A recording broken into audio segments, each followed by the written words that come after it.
Oke, kembali lagi bersama saya Jun Vlog. Semoga kalian semua dalam keadaan sehat dan juga dimudahkan dalam segala urusan dan tercapai cita-citanya. Nah, untuk kali ini saya akan memberikan ulasan mengenai Vios. Nah, kalian pasti tahu apa itu Vios? Ini Toyota Vios ya guys ya. Cakep banget. Ada Toyota Vios di sini, Gen 3 ya. Nah, ini saya akan memberikan ulasan detailnya buat kalian semua dan juga soal harganya tentunya ya. Bagi kalian yang mempunyai budget ringan tapi ingin memiliki mobil yang terlihat mewah, mobil Sultan ya. Mobil Sultan ya bro ya. Sultan bro. Mobil Sultan. Nah, ini ada pilihan buat kalian semua. Tentunya tetap cakep buat di jalanan. Oke, langsung aja next. Nah, ini dia. Siapa yang tidak menginginkan bisa membeli mobil murah namun mempunyai performa mesin dan desain bodi ala Sultan nih bos.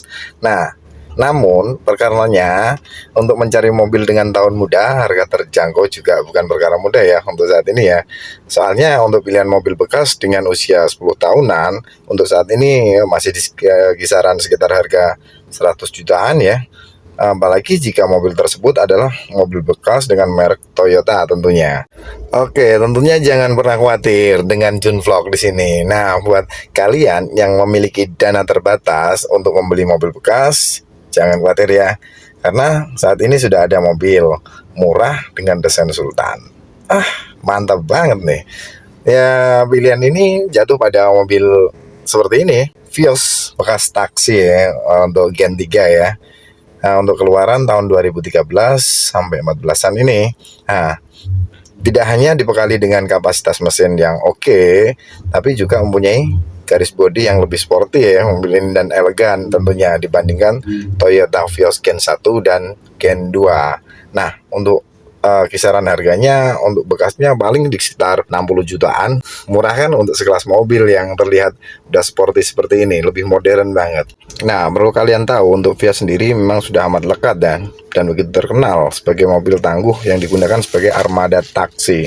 Yang menarik untuk saat ini banyak dilirik oleh beberapa penjual mobil bekas ya untuk Vios Limo ini ya, untuk dilakukan upgrade. Nah, mobil ini memang sangat diburu dan laris karena dengan harga dengan hanya sedikit perbaikan upgrade dan penambahan aksesoris sudah terlihat oke banget, catching kalau biasa saya bilang. Bahkan untuk tampilannya terlihat seperti mobil Sultan gitu ya kalau anak-anak sekarang bilang gitu. Nah, di sini yang penting bagi teman-teman yang ingin dan berminat untuk membeli mobil bekas Toyota Vios Limo Gen 3 ini, ada baiknya simak dulu untuk beberapa ulasan mengenai spesifikasi hingga kelebihan dan kekurangan Toyota Limo Gen 3 ini. Dan tentunya saya juga akan menginformasikan buat kalian semua yang suka modifikasi atau ingin upgrade, berapa sih kira-kira harganya. Simak terus videonya, jangan diputus-putus. Oke, agar lengkap informasi yang bisa kalian semua tangkap.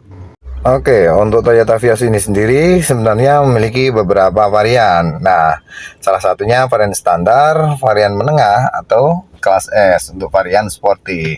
Nah, ada kelas G, itu merupakan kelas menengah namun sudah dilengkapi dengan instrumen digital. Nah, yang kita bahas ini adalah seri Vios Limo sebagai model yang biasa digunakan sebagai armada taksi. Nah, untuk perbedaan Vios Gen 1, Gen 2, dan Gen 3 terletak pada bentuk bodi saja ya. Juga desain interiornya yang lebih elegan, modern, dan sporty. Nah, karena Vios Limo ini sangat mudah untuk dimodifikasi, memang mempunyai bentuk basic yang sudah memikat. Oke, sekarang kita masuk ke dimensinya ya. Untuk Toyota Vios Limo ini memiliki dimensi panjang di 4300 mm, sedangkan untuk lebarnya di 1700 mm ya bosku, dan untuk tingginya sendiri di 1460 mm. Untuk jarak sumbu roda kisaran 2550 mm. Nah, yang paling asik di sini ground clearance-nya itu di angka 140. Nah, udah cukup banget untuk bermanuver ya. Tentunya juga akan nyaman untuk dikendarai. Sedan ini mempunyai berat kosong di 1020 kg ya, atau sekitar 1,20 ton kg. Nah, lalu bisa kita lihat untuk ukuran ban Vios Limo ini untuk standarnya di ring 15. Nah, karena ini sudah ganti, sekarang menggunakan ukuran ban 205 per 45 dengan ring 17 biar lebih oke ya. Lanjut.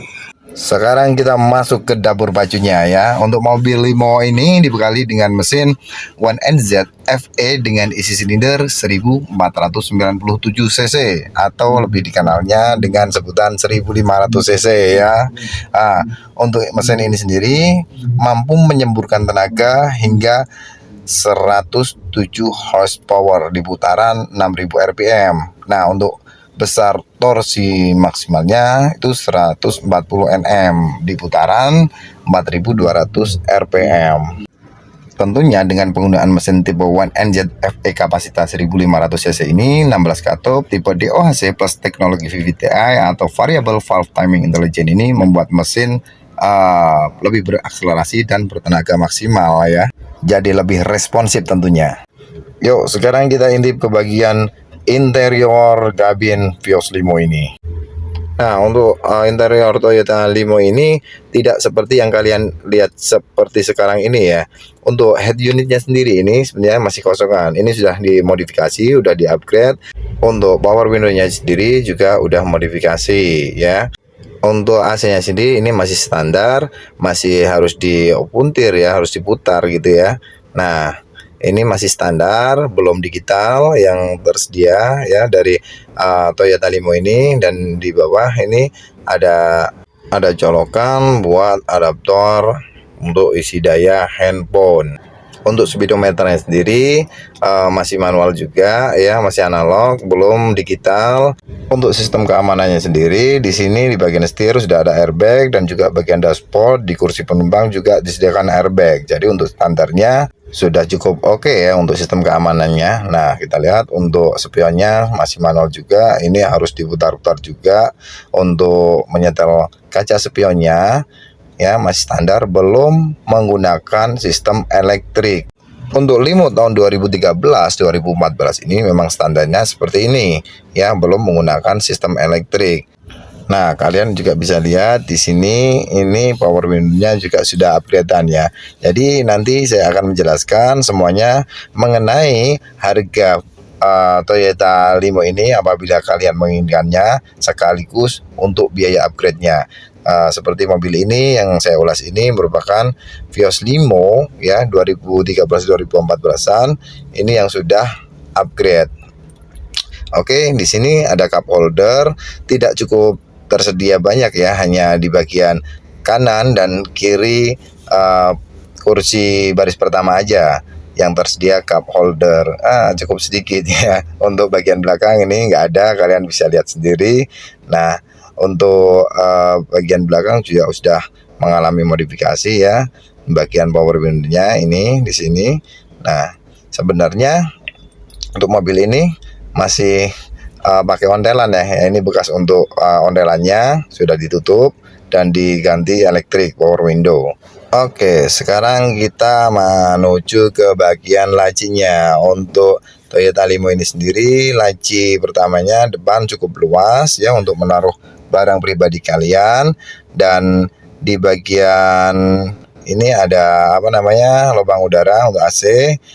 Ini untuk transmisinya 5 percepatan manual. Di sini ada arm set dan juga kita bisa lihat untuk laci keduanya yang ada di bagian belakang ini sudah tersedia juga ya. Ini bisa kita lihat ada laci kedua di belakang arm set. Ini ada 2 layer ya, atas bawah. Yang bawah ini cukup besar juga ya untuk menaruh barang pribadi kalian, cukup luas. Oke, untuk bagian depannya seperti mobil-mobil pada umumnya masih tersedia pelindung sinar matahari agar tidak silau saat kita berkendara menabrak cahaya matahari. Nah, ini tersedia di bagian depan ya, ada 2 ya, kanan kiri ini ya. Oke lah, cukup lumayan. Kita lihat ke bagian belakang untuk penyimpanan barang. Nah, di sini untuk bagasinya sendiri saya nilai cukup luas ya. Kalau kita lihat ya, cukup luas di sini, cukup besar lah untuk jenis sedan ini. Nah, ini kita bisa lihat sendiri ya, untuk ruangannya cukup untuk menaruh barang-barang bawaan kita, barang pribadi kita, koper-koper. Ini bisa kita lihat ya. Coba saya julurkan tangan dalam ini, bahkan tangan saya ini nggak bisa mentok sampai ke jok baris kedua ya. Cukup lebar lah kalau untuk mengisi barang-barang bawaan kalian, misalkan bepergian jauh. Oke, cukup lumayan, bagus juga untuk spesifikasinya mobil ini dengan harga yang terjangkau, dengan harga yang murah, tapi dengan fasilitas yang udah terlihat mewah ya kalau menurut saya ya. Untuk sekelas mobil sedan jenis Toyota Limo ini terkesan elegan, sporty, dan cakep ya. Untuk harga di kisaran 60 sampai 80 jutaan untuk bekasnya, dan itu pun sudah include dengan modifikasinya ya, sudah upgrade-nya juga. Oke, langsung aja ya. Untuk memiliki mobil dengan tampilan kece, sporty, mewah seperti ini dengan budget yang minim, saya akan berikan bocorannya langsung buat kalian semua, dari mulai harga sampai biaya upgrade-nya. Nah, untuk memiliki mobil ini kalian bisa pilih paket 60 jutaan. Kalian bisa dapat satu unit mobil Toyota Limo ini dan juga upgrade-nya. Ada juga paket di sekitar 75 jutaan. Kalian juga akan mendapatkan satu unit mobil Toyota Limo ini dan juga upgrade-nya. Dan paling kece, kalian ingin mendapatkan full upgrade, itu sediakan budget sekitar 80 sampai 90 jutaan. Kalian akan mendapatkan satu unit Toyota Limo Gen 3 ini dan juga upgrade-nya, full upgrade dari interior sampai eksteriornya, biar mobil kalian tambah lebih kece. Tentunya semua itu sudah menjadi atas nama kalian sendiri, akan berubah menjadi plat hitam. Nah, cuman perlu kalian ingat tentunya ya, untuk memiliki mobil ini kalian harus pertimbangkan dahulu akan kekurangan dan kelebihannya. Nah, untuk sekelas mobil murah ini di tahun 2013-2014 ini masih terbilang mudah ya. Untuk perawatan kendaraan sendiri itu juga masih mudah ya. Untuk kesediaan spare partnya juga masih memadai, handling mobilnya cukup baik, dan untuk mesinnya sendiri sudah VVTi sehingga sudah terbukti akan ketanggungan dan keiritannya. Oke, nah untuk kekurangannya sendiri untuk mobil ini sudah kita lihat tadi. Untuk bagian interiornya ini kurang berkualitas ya. Untuk joknya juga masih menggunakan bahan vinil ya. Untuk peredaman dalam kabin juga kurang baik. Nah, harus berhati-hati juga kalian saat membeli mobil bekas taksi. Oke, semoga bermanfaat informasi yang saya bagikan buat teman-teman semua dimanapun berada. Semoga dapat menambah wawasan buat kalian semua perihal otomotif. Dan jangan lupa untuk subscribe dan juga bunyikan notifikasinya agar teman-teman semua tidak ketinggalan video saya selanjutnya. Semoga bermanfaat buat kalian semua. Akhir kata, tetap waspada saat berkendara, karena tidak hanya keselamatan diri Anda sendiri yang harus kalian jaga, juga ada keselamatan nyawa orang lain juga yang harus kalian jaga. Oke, saya Jun Vlog, salam on the track, see you, dadah.